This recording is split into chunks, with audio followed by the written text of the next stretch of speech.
Seguimos en TMT Conversaciones, vamos a charlar ahora con Jorge Malena, que es director del programa ejecutivo sobre China contemporánea de la Universidad Católica Argentina y especialista en China desde los comienzos de la temática en Argentina. Jorge, ¿cómo va? Muy bien, José, muchas gracias por la convocatoria. Un gusto dialogar contigo sobre esta temática de tanta actualidad.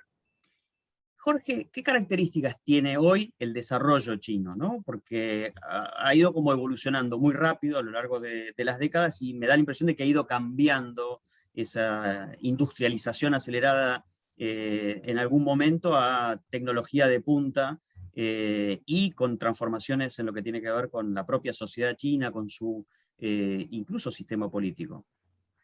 Sí, así es, José. China ya lleva poco más de 40 años de haber lanzado la llamada política de reforma y apertura económica, que recordemos promovió Deng Xiaoping tras lo que fue el fin de la era maoísta, y esto trajo aparejado, especialmente en la década de 1990, un crecimiento explosivo de la economía china, de allí que se acuñase el concepto de crecer a tasas chinas, puesto que en aquella década el crecimiento promedio del PBI de China registrado fue del 9%. Es decir, que prácticamente se duplicó en una década el tamaño de la economía china. Eso hizo posible que a lo largo de este siglo XXI, China gradualmente comenzara a escalar posiciones a nivel mundial en cuanto al tamaño de su economía, y hoy en día tengamos una China que ostenta el segundo lugar en tamaño de la economía.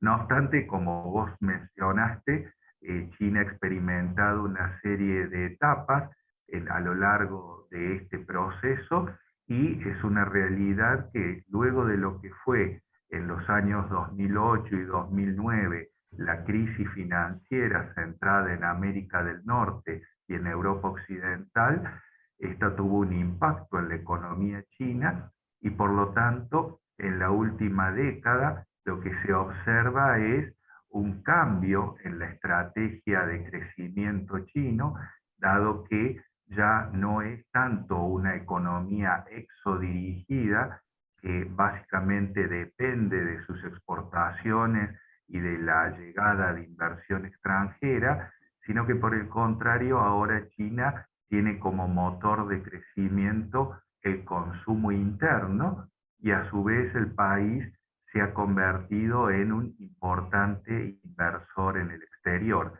De allí que en casos como América Latina observamos en una serie de países el desembarco de las inversiones chinas, más allá de la promoción del comercio bilateral. Uh-huh. Y ese posicionamiento claro de China en el contexto internacional, claro y contundente, empieza a generar una conversación acerca de los rasgos de su sistema político, digamos, y la convivencia con Occidente, ¿no? ¿Qué tanto o cuáles son los parecidos y diferencias que tiene China respecto de las democracias occidentales? Es muy oportuna tu pregunta, José, porque casualmente en Occidente en su momento se tuvo, no sé si el deseo o la fantasía, de que esa transición hacia una economía mixta, porque no podemos decir una economía capitalista china, podría traer aparejado también una apertura en lo político. Pero en realidad eso no ha sido así, y el propio gobierno chino ha afirmado en muchas ocasiones que ellos no tienen ningún interés de adoptar el modelo político occidental. Entonces, bueno, lo que hoy en día existe en China es un sistema autoritario a partir de la vigencia de un partido único, en donde se practica lo que ellos han dado en llamar la democracia consultiva, la cual ellos mismos distinguen de la democracia occidental a la cual definen como democracia electoral. ¿Y cuál sería la diferencia? Bueno, que el Partido Comunista lidera lo que ellos llaman un frente unido, donde hay 8 partidos democráticos, donde hay también una serie de asociaciones intermedias, federaciones, corporaciones, tanto de naturaleza económica como social, que acompañan al Partido Comunista. Y bueno, casualmente lo que hace el partido es, en primer término, consultar con todos estos factores de poder cuál es el rumbo que debe seguir el país, y una vez que esto es discutido y se llega a una definición, es entonces el Partido Comunista el que conduce al país en ese sentido. Entonces, ellos dicen que en definitiva esto es mucho más provechoso, mucho más beneficioso para la sociedad que lo que se practica en Occidente, en donde la ciudadanía vota, pero no necesariamente quienes luego suben al poder tienen presente el mandato dado por la ciudadanía. Ujú. ¿Y qué pasa con las libertades en China? En general, en términos generales, libertad de comercio, de expresión, de circulación. Por sobre todo, fruto de este éxito en la reforma económica, han surgido una serie de derechos económicos que incluso han drenado hacia derechos sociales, porque hoy en día la población tiene la libertad de viajar, de ejercer el comercio, la industria, también tienen la posibilidad de profesar un culto, elegir dónde educar a sus hijos, etcétera, pero por otro lado es una realidad que son insuficientes los derechos políticos, es decir, la participación en la cosa pública por parte de los ciudadanos chinos principalmente viene a través de este sistema de un partido fuerte, un partido único, y es muy difícil entonces presentar una voz disonante o organizar un partido político que no se enmarque dentro de este Frente Unido.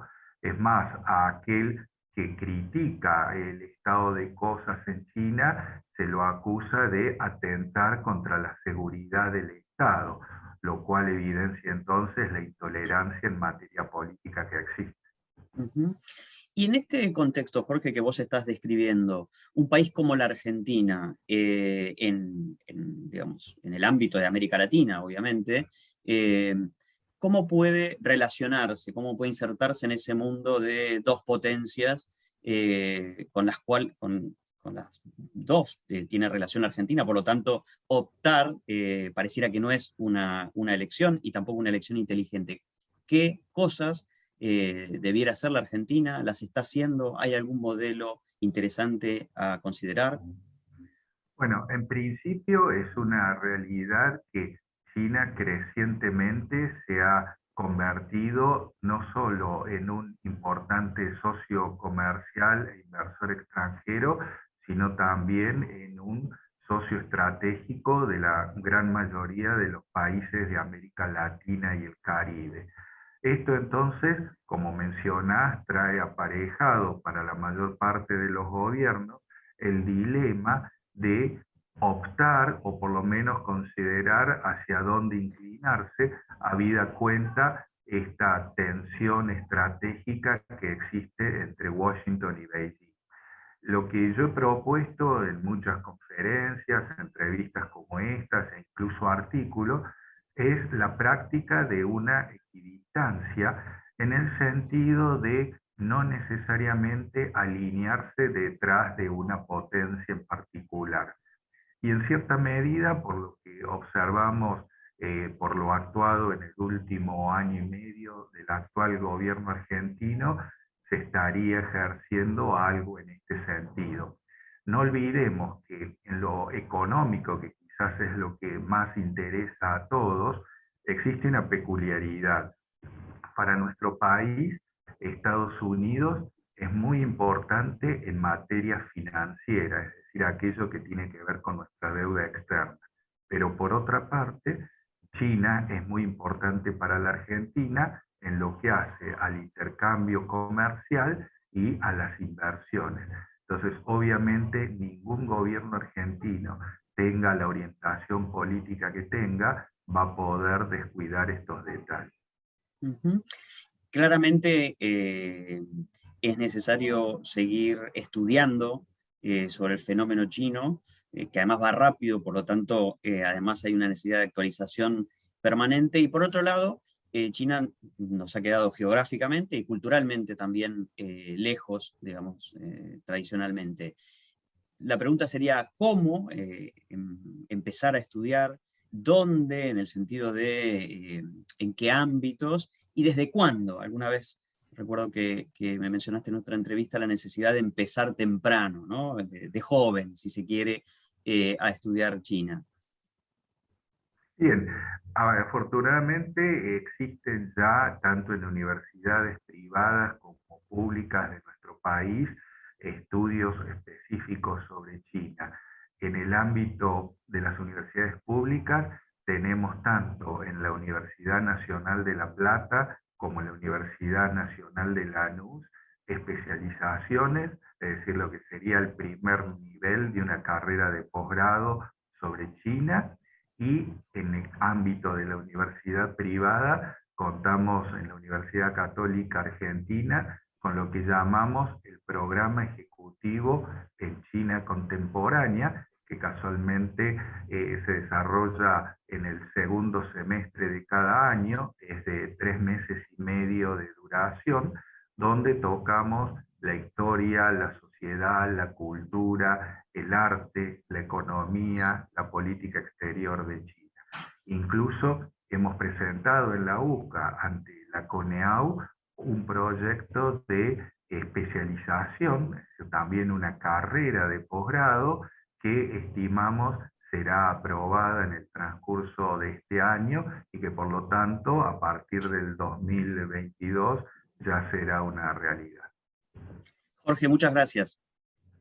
Un gusto, José, y nuevamente muchas gracias por la convocatoria. Hablábamos con Jorge Malena, director del programa ejecutivo en China Contemporánea de la Universidad Católica Argentina. Y nosotros nos vemos la próxima. Muchas gracias.